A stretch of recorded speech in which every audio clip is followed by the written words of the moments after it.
Welcome to Women Mastering Midlife, where we dive deep into the rich complexities of womanhood in our middle years. I'm your host, Victoria Bird, a pharmacist, certified women's health coach, and your guide on this transformative journey. Whether you're navigating perimenopause, thriving in menopause, or mastering midlife's many transitions, this is your weekly dose of expert guidance, compassionate support, and a judgment-free space to explore it all. Here, we're empowering women to master midlife on their terms, reclaiming our health, our happiness, and our power. Together, we'll rewrite the narrative around this remarkable stage of life, from something to dread into a beautiful, bold transition. I'm so glad you're here. Thank you very much, April, for joining me today on Women Mastering Midlife. I was very excited to see all the posts on social media and in the news about Washington State leading the charge in menopause care in the workplace and the legislation that's happening. I want to have you kind of break down all the things so we can get a factual statement of what is going on in the state and also what that means for the rest of the country. So I'm so excited that you're here. Thank you for joining me. Thank you for having me. I'm excited to have this conversation as advocacy continues to build, as you noted, across the country and Washington State. Yeah. So I met you a little while ago, you and your co-founder, because I was digging in research of who's out here in the Pacific Northwest. I'm seeing all of the East Coasters, ganging up on menopause, but where's the Pacific Northwest crew? And that's where I came upon MiDOViA. So if you could tell me a little bit about why you co-founded MiDOViA and what your company is founded upon. Yeah, absolutely. Why don't I reverse that order and just give you a general sense of what we do and then back into the story and how we got to where we are today. MiDOViA comes alongside organizations to integrate menopause support in the workplace. And that looks different depending on the organization, but we bring to the table menopause in the workplace solutions. So we meet organizations where they are and we help them implement those support programming within their organization so that there's real culture change. So we always say that we're not a one and done organization. We come in and we roll up the sleeves, we do the hard work. That takes time. That being said, why are we talking about menopause in the workplace? Kim Hart, my co-founder, and I started the organization about 4 years ago now. And at the time, we were really early to the game. And I still feel like we're early to the game, if we want to call it that. When we started, we really felt like we were going to support midlife women in a more holistic manner in using some of our skills outside of the corporate world. Both of us come to the table with corporate experience in a different way. But that being said, we also are yoga instructors, we're health coaches, and we really wanted to bring that piece of who we are to the table and help our family and our friends and our community. And what we quickly realized in doing that work at that level is that there was a white space in the workplace, that no one was supporting women in the workplace. It really wasn't a thing. And I'm using air quotes here for anyone that's just listening. And we felt like we needed to fill that gap because we have that corporate background as well. So I come to the table with PR, marketing, sales, partnerships, when the wireless industry was having its heyday and being built out before kids. After kids, I worked in nonprofit and menstrual health, sexual reproductive health space, building curriculum, setting up enterprises, development. And Kim comes to the table with extensive HR experience, mostly with Microsoft. So that combination of experience is really unique in what we bring to the table. So we partnered with our friends across the pond in the UK and Australia because they've been doing this work for over a decade. They know what works. They've been writing curriculum, rewriting curriculum for years, and we didn't want to reinvent the wheel. We wanted to fast track. So we have a partnership with Handpicked, menopause friendly workplace out of the UK and Australia. And that's what we do. We bring those resources to the US in a culturally appropriate manner. So you've been at the game, but way before this legislation or way before the headlines about menopause in the workplace has been popping up in states. So what did you see initially? How was it difficult to get into the businesses? Were they excited to have you incorporate what you're doing into their workplace? What was that like? Yeah. 4 years ago and today, the conversation is a little bit different. 3, 4 years ago, we really, when talking to organizations who had a little bit of a peak interest there, we always describe it as just kind of pulling the curtain back a little bit and peeking in. They were curious, but we really had to build the business case. There wasn't a lot of data at the time, much more data now that we can look at from various sources and surveys that indicate the challenges with menopause in the workplace from retention perspective, productivity perspective, right? You name it. Those statistics are there. But we really had to build the business case. Why in the world would I even want to talk to you about menopause in the workplace? What does menopause have to do with me? What does menopause have to do with my organization? Early on, conversations really pioneering. There were, do you want to say there were a lot of arrows in the back? There were, right? Like, why are we even talking to you? Fast forward a couple of years, which really isn't a significant amount of time, those conversations are different. So organizations pretty much know the data. The data's out there. It's been pushed out on LinkedIn and all over media. Now those conversations are different in that, what does it look like for my organization? I know that I need to do this, but I really don't know where to start. I don't have a huge budget. What are the other point solutions that we can fold into? Do I have to create a whole new vendor in my system, so to speak? Or can we really wrap this around other programming that I have within my organization? And how do I simplify? I mean, today, right now, in this moment, in the economic state that the country is in right now, the conversations are, how can we do this in a smart way, in an effective way, in the most cost-effective manner? Absolutely. And a lot of companies, I'm sure, are working with you now to get ahead of knowing that coming down the pike could be legislation that mandates they have to have this put into place. So what happened in Washington State recently? Because I saw your face on the camera and I was like, oh my gosh, I know her. So you were there. You were like boots on the ground in the room where it happens. So what happened that day with our governor? Yeah, it was interesting. MiDOViA has been in conversation with the Washington State Women's Bureau for a number of years, early on since we started MiDOViA in Washington. Patty Murray's office, we've had conversations with them over the years and how we can help with advocacy. This executive order, frankly, came down very fast. So fast that a lot of us, even in this space who were having those conversations, didn't even know it was coming. It was that fast. I'm sure on the back end with Governor Ferguson's office, it wasn't that fast, but we were happy to see it. So we were in the room. Governor Ferguson signed the executive order that mandates workplace accommodations in a simplified manner for government agencies. So this executive order really applies to government agencies, but not the for-profit sector, although the resources that they'll put together, the hope is that those will be beneficial for all, regardless of your sector size or industry within Washington State. The hope is that for-profit organizations will follow suit and adopt those same policies and practices. The executive order, generally speaking, Governor Ferguson has ordered and directed the Washington State Women's Commission to do most of the background work over the course of the next 12 months. So they've been tasked in really researching, reaching out to all executive and small cabinet agencies to pull their current policies and practices to really investigate and take a look at what they currently have in place and determine how they need to either rewrite the policies or incorporate menopause into those existing policies. And then on top of that, to come up with recommendations on best practices for workplace accommodations. And that's where we're having conversations with the Women's Commission to say, you don't have to reinvent the wheel, we're here, right? Okay. Yeah, absolutely. Yeah, I remember seeing it. I was like, how did I not know this was happening? Like, it was quick. I feel like I kind of know what's going on. And then all of a sudden it just happened. I'm like, wait a minute.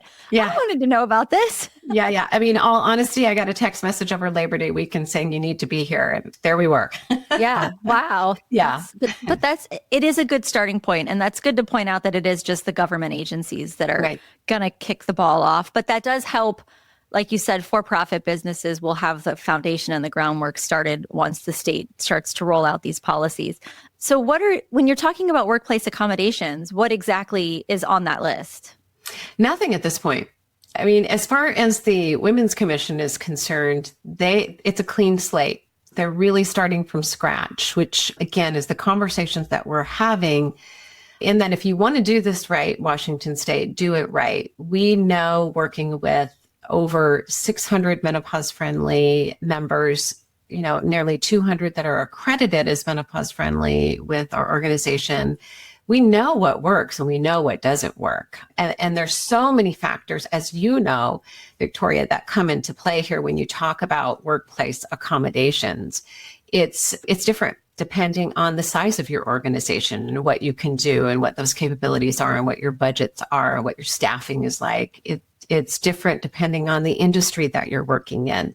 Certainly, a woman that's experiencing hot flashes, menopause in construction needs different accommodations than someone that's sitting in a headquarter corporate office like Starbucks, for example, in Washington State. So those factors need to come into play so that we're looking at this industry-wise and size of the government agency in this case.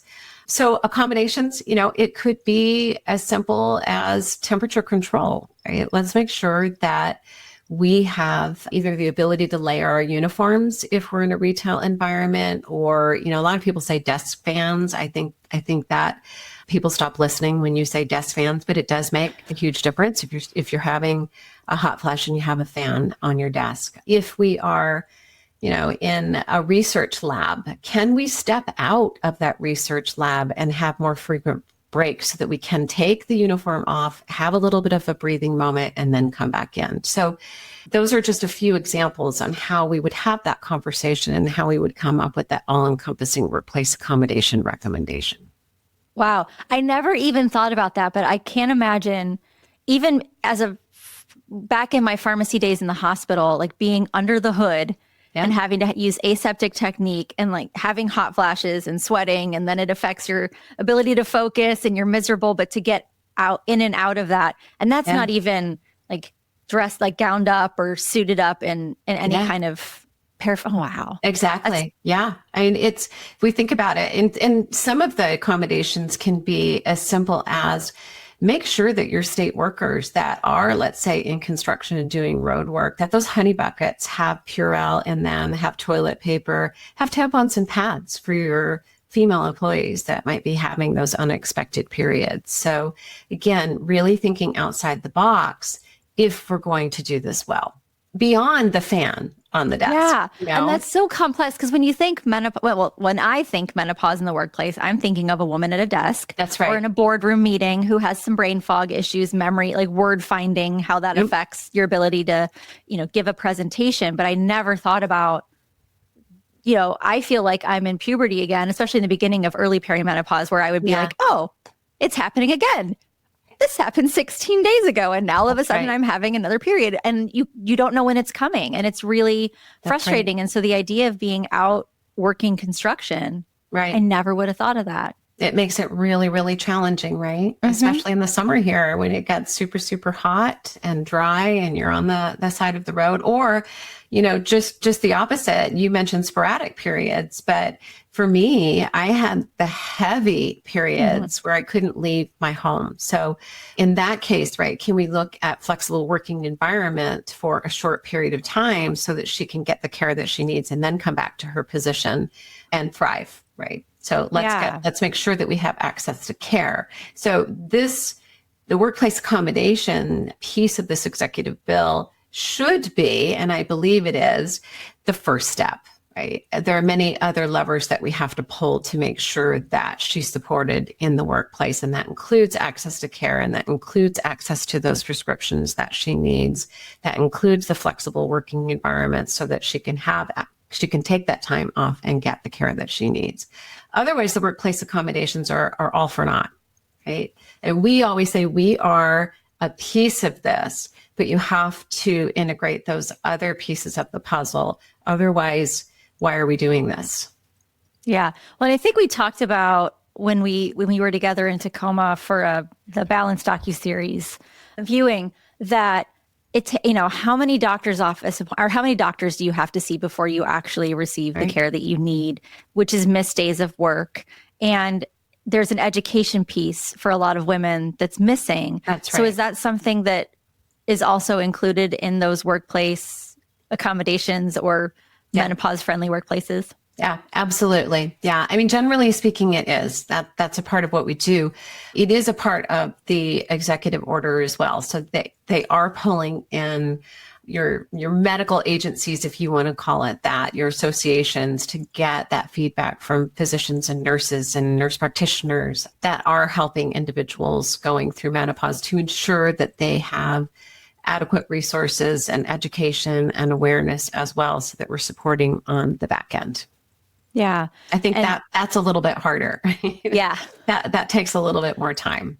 Yeah. Well, because there's also so many different position statements of different organizations in the medical world. And I feel like, there's a lot of overturning of ideas of the WHI that's everywhere, but there's still a lot of strong, like firm holds on certain aspects of menopause care that we have to change a little bit. So that's another cog in the wheel. Right. Exactly. You're like, where's the river dammed, and how can we release the water? What comes first, right? We've got to focus on the big logs before we focus on all of the smaller branches that are clogging up that river. But there are many. Yeah. There are many that are clogging it. Yeah.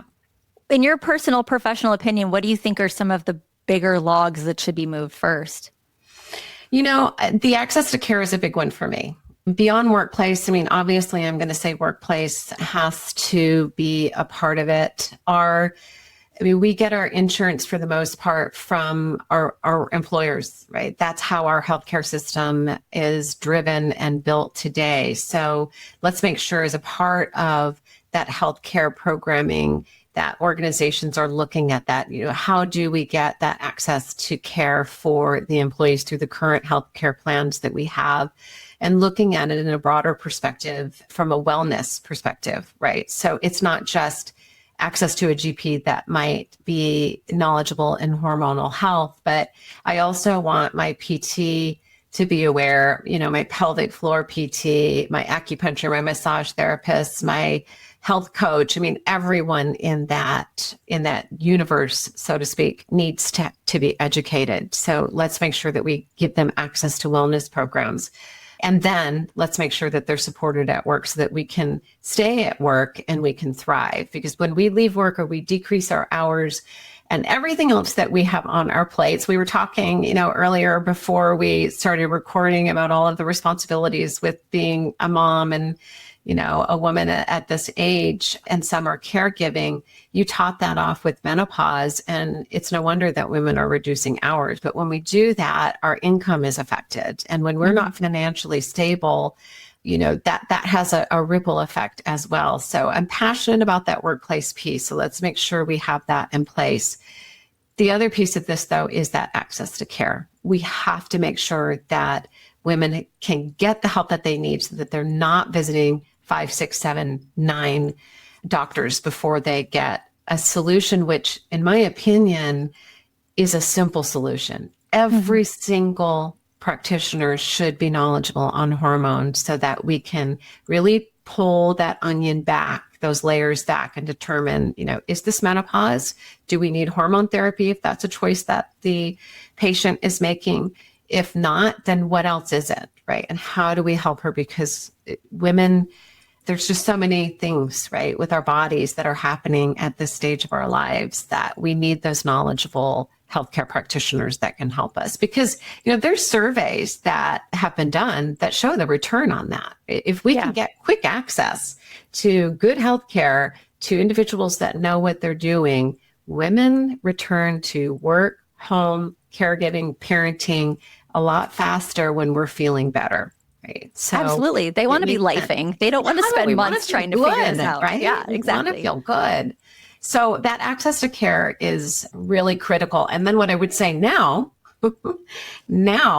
let's make sure that once she's able to see a qualified, educated experienced individual who understands hormone health, who then writes that roadmap of prescription for you. If it requires a prescription, that we darn well can get those prescriptions, because right now we can't for various reasons. I mean, not just, patch shortages, and now it's vaginal estrogen shortages, for crying out loud, progesterone shortages. I mean, it's mind boggling to think about that we are in this, 2026, and we can't get access to those hormones. But that being said, that needs to be fixed. But also, insurance companies. I have people that I love that work for insurance companies, but that is a broken system as well. For an insurance company to question what a doctor's prescription is, to come back and say, well, she can't have hormone therapy because you haven't given her birth control pills first, is insane. So we have to fix that, right? Yeah. It's broken. So many pieces. Sorry, I can't just answer that with one. No, with one singular thing. That's very indicative of the situation that we're in. And I think it's interesting because for me, I've been trying to figure out, there are a lot of consulting pharmacists that can do chronic care management, medication therapy management, remote patient monitoring, and bill those services to third-party insurance companies. Yeah. But I've said to other pharmacists who are doing this in the workspace, how do I offer that to menopausal women? Because menopause isn't a disease, right? So if you're looking at they have to have a chronic disease that's going to last 12 months or more. So maybe osteoporosis, maybe cardiovascular disease, maybe diabetes. Yeah. But if they're in the early menopause transition and they're having more of the vasomotor symptoms, the heart palpitations, the mood changes. Yeah. Why can I not assist in between visit care and help take that burden off of the physician and manage those patients and be able to bill their third party insurance? So that's something that maybe Governor Ferguson could look at as far 100%. As a billing and coding standpoint, so that people like me could come in and help take that off the plate of primary care and OB-GYNs, that maybe it's not their specialty and it's my jam, because I don't want to work with, I love all people, but I don't want to see the 65-year-old diabetic, hypertensive, obese man. I want to see the menopausal woman. And so how do we figure out how to offer that as a service for somebody who's like, pick me, but I need to be able to bill insurance, because a lot of, regardless of the cash pay versus insurance conversations that we have around menopause care, people still want to pay their copay. They still want things to be. They're paying so much on premiums. They don't want to have to pay out of pocket on top of their premiums. Yeah. And I'm one of them, right? I pay a lot for independent insurance. My husband's a dentist and it's super expensive. So I want to make sure that I use my insurance if I can. I'm fortunate enough, though, if there is a patch shortage, I'm going to go get a different formulation. Right? I'm going to make sure that I have my estrogen and my progesterone, my vaginal estrogen. So I hear you. I hear you on that. And I did mention that, by the way, to the Women's Commission when I had a conversation with them the other day. Like, this is same conversation, right? Workplace accommodations. Let's make sure that we're having this conversation and that we're making recommendations with best practices. And we also need to consider X, Y, and Z. And some of those things that you just mentioned are critical and important. And we have to lift the burden off of those primary care physicians, because they can't do it all. They can't do it all in a 15-minute appointment.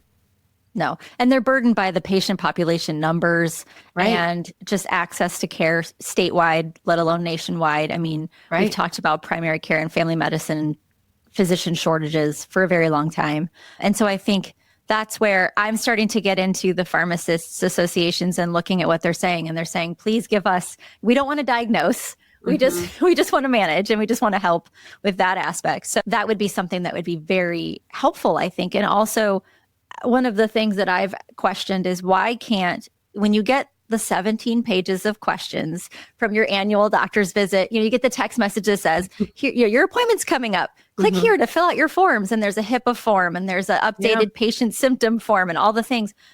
A very quick 30-question menopause symptom tracker that I think it came from Australia is the first one that I looked at, that gives you the list of all of the symptoms, and you just mark the severity. And that's a conversation that can be had after the woman has done the pre-work, but also things like sexual, like libido or mood. Those aren't things that sometimes women are very free and open to talk about. But if it's presented in a clinical form, they're more willing to check a box. I agree. And that opens the door for that conversation because you've checked the box. And now you don't have to bring it up. I'm going to bring it up in conversation as a healthcare provider, right? Yeah. You marked this and let's talk about this and how is this going? And I'm trained and I know how to approach those conversations, right? Yeah. Because women, we don't want to be a burden. We don't want to bother our doctor with bringing up something else because we've also been told we have 15 minutes. Like you have to schedule an additional appointment if it goes beyond the scope of what your annual checkup would be. So it's true. It is so true. And I even for myself who has been in this space for so long, I still hesitate to call and make that appointment with a physician as well. And I even questioned myself the other day on that because I'm having some heart palpitations and I'm like, is it stress from the wedding? Is it right? Is it my cortisol? Is it because I'm dehydrated? Is it menopause? But I should make that call and I should make that appointment. Haven't made it yet, which is ridiculous. So you can tell me that I need to do that, Victoria. But I mean, to your point, what I'm saying here is that I'm sitting in this space and even I hesitate to make those appointments and have those conversations for whatever reason. Yeah. And you even know to ask yourself those questions. I mean, you're talking about hydration and cortisol and those are all things that don't run through the mind of every woman all the time.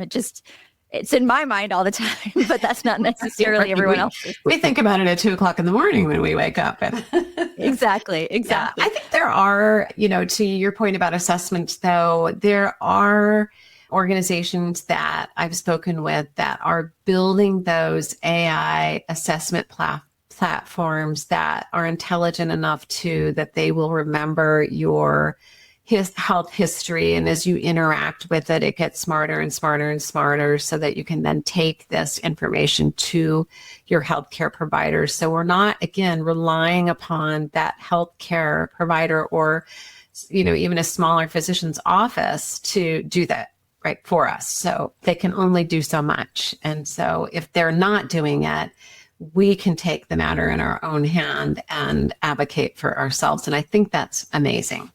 Yeah. Well, and I was thinking about my father and my brother both worked for the same insurance company, and they had a wellness program many, many years back that if they signed up for it and they completed the 6-week program, they had a rebate on their health insurance or something. Yeah. And it was to help them lose weight and to have healthy weight. And both my brother and my father did it. And my brother has actually still been able to keep a lot of weight off. I'm sure he would love that I'm talking about him on a midlife women's healthcare podcast. Good for him. Yeah. So that program benefited him and my dad as well. But it's interesting and questioning. I was thinking about there's apps out there. Like I use, I mean, I'm not promoting a brand without promoting a brand, but I've used the Natural Cycle app for years before they even came out with the perimenopause staging. And now there's a perimenopause function, which is great because it was really only for fertility. And so it would just tell me if I had a green day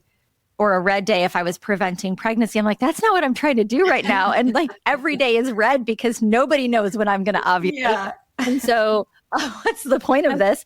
But then they switched to the perimenopause side of it and the symptoms started to change and I could track if I'm having a hot flash or insomnia. And so the question is, would offering, now they even have a free band that comes with it, but offering something like that from an employer standpoint, being able to say, this is a program that you can attach and we'll pay the annual subscription fee for you to be able to track this and understand what's going on. And there's education tidbits that they'll throw out there every once in a while about menopause and perimenopause, but it's also something that you can give that data to a provider and say, like, exactly. Especially if you're still cycling, I mean, this week I'm really getting migraines or this is the week that I'm really having a lot of hot flashes, and also being able to track, like, were you drinking alcohol? Yeah, absolutely. Absolutely. Yep. Right. So the app is smart enough to say, hey, I've noticed, right? Yeah. Maybe you lighten up on your wine on the Maybe. weekends or, whatever that tip might be. But I do think that there's a lot of advancement there. And I do think that it would be wise for organizations to pick up some of those apps and fold them into their wellness programs. And the wellness programs are designed to incent, just like you noted, right? Not just the apps, but your wellness programs in and of themselves in organizations. Like you can accumulate points, you can get prizes, you can get, $100 gift certificate or what for you that motivates those employees to be well, because we know that when employees feel better, they do better. Yeah. Yeah. I've had an Aura ring since COVID. Like, right, they came out first for NBA players because they wanted to be able to track fever spikes, so we couldn't get our hands on them. And then I got one, and I have years of data, and I can tell you every night I had alcohol because my sleep was trash and my temperature was up in the middle of the night. And those kind of metrics can really, if you have a vested interest in understanding your metrics and what those mean, it does help with lifestyle changes as well. Right. Exactly. I know. I noticed your Aura ring. I was going to ask what you thought of that. Oh, yeah. So this is the newest one. This is the 5. Look at how small Love it. I know it's really small. I haven't done it much because smaller. it's so big. And I'm like, well, maybe it's time now because they're smaller. Yeah. Yeah. So this is my brand new. I've been I actually don't even pay a monthly fee because I'm so old in there. Nice. I've been grandfathered. So, but then I'm a fan for life, right? I'll always get one and upgrade or whatever. And the battery life has gotten better. They're smaller. They're more comfortable. They have different colors. I was a fan of the gold, but it tends to scratch easily. So I'm not really a fan because I wear gold. And so I was excited about that, but it got pretty dingy looking pretty fast. So that's my one complaint about Aura is because I wear it when you're doing dishes, you're working, you're gardening, you're lifting weights, right? Yeah. We lift weights. Yeah. Exactly. So there was my there's the rabbit trail. But I mean, point being, there's apps that can help with lifestyle management, symptom tracking, as you mentioned, as part of that intake. If you don't have it with your healthcare provider's office, there's apps out there that you can use that will help you so that you can then bring that data in and be prepared for those appointments. Yeah. Well, and maybe Aura can work with companies and offer corporate discounts on bulk purchasing and hand them out to their staff. That we can talk to them, right? Because you can have all the data in the world, but if you can't interpret that data and you don't know what to do with the data once you receive it, what good is it doing you, right? Yeah. What do I do now? You're telling me this, now what? How do we integrate that into our everyday personal lifestyle as well as that workplace support piece? Yeah. And it does link to the natural cycle. So I would know every time my ovulation was happening, and because I don't want to take my basal temperature. It's not something I'm quite interested in remembering every day. There's so many things to remember, but it is nice to have all of that integrated data and to be able to look back and see patterns. And so I think that those are some things that could really benefit large groups of. So there you go. Corporations. Come on. There's one of your solutions. We fixed it for you today. Yeah, exactly. See, look what we're doing. We're fixing, we need to work on health insurance. We need to work on billing and coding. And but other than that, we're going to get there. We're going to get there. Because I think one of the things we also talked about in Tacoma was how, like, my oldest is 17 and I was working in a pharmacy where I didn't have a room to go pump, and I would have to drag my stool across from the pharmacy and go sit in the private bathroom, which is a great place to pump. It was nasty. Both of us had to pump in the bathroom with your back turned, and you're like, this is just humiliating. Yeah. Well, and it was a private bathroom, so I would sit there and hear the, and people are banging on the doors like, what are you doing in there? And, or the pharmacy staff would knock and be like, Vicki, could you check this for me really quickly? It's like, I'm trying to relax. So my milk will let down. I'm like, this is not relaxing. Yeah. I'm hooked up like a dairy cow on a stool in a bathroom. And, it's as if I didn't do it, it would be 8:30 at night. I'm still not able to get out of work. And then I'd hear a baby crying over in the clothing section. And I'm like, well, there you go. There it is. Yeah. And I'm embarrassed for 30 those were the minutes. days, right? So thankfully, that has gotten better, right? Exactly. So there is hope, because if we think about what that was like for you and I when our kids were younger, and my daughter is 23, so it was a while ago, and how far we've come. So we are taking baby steps, and like the executive order is just the beginning with workplace accommodations. I truly believe that it's just the first step of many, but we have to start somewhere. We have to. Do you feel like you're seeing it? Is it going to become a trend nationwide, or is it the West Coast is kind of a little bit more progressive on things like this, and then it'll move its way? Or are you seeing good things in other states? 100%. Yeah. About half the states across the U.S. have some version of menopause legislation in the works, or they've passed. So your city of Philadelphia passed legislation in that they're including workplace accommodations, much like what the executive order is here in Washington State for government agencies, along with awareness campaigns, along with continuing ed for physicians, across the board. Illinois is having conversations and they have bills in the works. Rhode Island just passed workplace accommodations, Massachusetts, so Maryland, California. So it really isn't just West Coast, East Coast. It's across the board. States and city municipalities are looking at menopause, perimenopause related workplace support and awareness campaigns and continuing ed for physicians, as well as access to prescriptions. So everything that we've been talking about here is some part of that legislation, depending upon what bill you're looking at. And that's good news. Mm-hmm. Yeah. Now, what about for the women who are in the workplace? Are they feeling like, even though all this, that the legislation's being passed and workplaces are trying to figure something out, but right now for the current state of women workers, do they feel, because I've heard some things like, well, they're still afraid to speak about it because they're afraid they'll be passed over for a promotion, or they're going to have issues at their own workplace. Have you seen that? Is that getting better? Or I don't know if I would say it's getting better. I think it depends on the individual that you talk to. Right. Everyone has different opinions. And I would reiterate and echo what I just said. We have to start somewhere.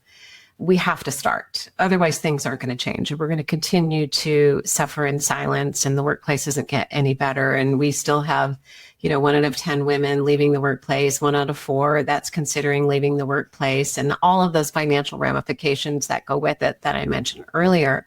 So let's just start. In the same breath, I would say to individuals that are saying, gosh, this is just going to heighten ageism, discrimination. I've worked really hard. I don't want to be vulnerable. I don't want the curtain pulled back. I don't want to be seen through this narrow lens. I get that. I was the pregnant corporate director that tried to hide my pregnancy as long as I could until I couldn't anymore, because I was afraid that they might fire me, or I was going to no longer have employment and I needed to support my family. So I understand that. That being said, I do think that it comes back to having a well thought out program before you roll out within an organization. It cannot be just a policy. It cannot be just workplace accommodations alone. It's that bigger piece of the puzzle. And I think training and education is probably the single most important thing that you can do as an organization, and not a one-time training session. I'm not talking about, voluntary one-time training. Bring in a speaker to your women's ERG so that you have 20% of your organization that gets that training. Yeah. I'm talking about training and education across the board, every single employee at all levels of the organization. Because when we do that, Victoria, everyone understands what menopause is and what menopause isn't. And it isn't a disability. And it is a normal stage of life that everyone will go through, but it doesn't mean that we're lesser than, and it doesn't mean that we're incapable. And that's what we really have to help people understand. Managers, supervisors, senior level C-suite, your retail employees, so that there's no misconception or misunderstanding, because that's where that, the hiccup is. That's part of that dam, right? The misunderstanding. Yeah, and there shouldn't be a stigma with menopause, right? Exactly. And men's hormonal health needs to be a part of that conversation too, right? Mm-hmm. We've been talking about women and perimenopause, menopause, workplace support, but the fact of the matter is that men's hormonal health matters as well, and their hormones change in midlife. And there are a lot of men that suffer from that hormone decline as well. That's very similar to females that make it hard to work. And that affects relationships in and outside of the workplace. So we really need to be talking about this in broader scope, helping everyone to understand midlife, period. Right? Yeah. So for women, in parting, like if you wanted to give women in the workplace a suggestion or a place to start, if they're seeing that there's a need for this kind of education piece and possibly some sort of policies put in place in their company, where do they start? Because it can be scary. You don't want to be, sometimes you don't want to lead the charge on this, but you can see where the problem lies. What would you suggest to them? Well, first, I would say the number one reason why employers are not offering menopause support is because women aren't asking for it. So there's been multiple surveys done that show, HR thinks that they're supporting midlife women, but employees say that they're not, but they're not using their voice and they're not speaking up. So it's the chicken and the egg. Right? HR saying, well, nobody's asking for that support, so we're not going to spend the money for programming. But if we don't, right. So we have to speak up so that they know that the employees want it. So use your voice is what I would say first and foremost. Don't continue to remain silent. And it doesn't have to be, a full-blown campaign charge, go in with the flag. I'm going to picketing at the front door. Yeah, exactly. Yeah. That's what we're talking about. Simple questions that you can plant seeds with your HR department or your supervisors really help. Just asking questions like, do we have menopause support within our benefit program right now? Do I have access to menopause care or menopause prescriptions? That signals to your HR professional that you need that menopause support, right? And it also requires them to investigate. So I don't know is not a sufficient answer. Now you've asked a question and your HR professional has to go seek an answer for you if they don't know it. So that begins the work, right? You have pressed the gas pedal a little bit. You've put it into first gear and then you follow up. So simple questions can really seed that journey for you. Women's groups, ERGs are a really great way to create that initiative within larger organizations if you have women's groups, because you can bring in that speaker, bring in that trainer to do that training, which is that baseline for you. And make sure that you have survey data that's a takeaway from that training session. What was the feedback? What were the questions that were asked? Because then you can feed that to the employer to say, you know what, here's what your employees are asking and here's what they need to know. This is a next step for you. So it can be as simple as something like that. Awesome. Well, thank you so much for your time, April. It was really good to get to talk to you. I love having our conversations. I'm glad we finally get one recorded. So me too. Thanks for having me. It's been a joy. Thank you. And have a wonderful summer. I was going to say, I'm excited for what you've got going on in the next couple of weeks. Busy mama. Thank you. I know. Enjoying the journey. That's what we plan on. Yes, absolutely. Thank you. You bet. Thank you for listening to this episode of Women Mastering Midlife. If something you heard today resonated, I'd be so grateful if you'd share it with a friend who might need a little extra support on her midlife journey. Remember, small changes can make a big difference, and you don't have to navigate this transition alone. We will be back next week with more expert guidance and compassionate conversations to help empower you to master midlife on your terms. Until then, you can find us on Instagram at Women Mastering Midlife, or come connect with me directly at Miss Victoria Bird. And you're looking for deeper connection and support, be sure to join us in the Women Mastering Midlife community. We'd love to continue the conversation with you there. If you've enjoyed this episode, please rate and review this podcast. It helps us reach more amazing women mastering midlife just like you. You'll find all the links from today's episode and ways to connect in the show notes below. See you next time.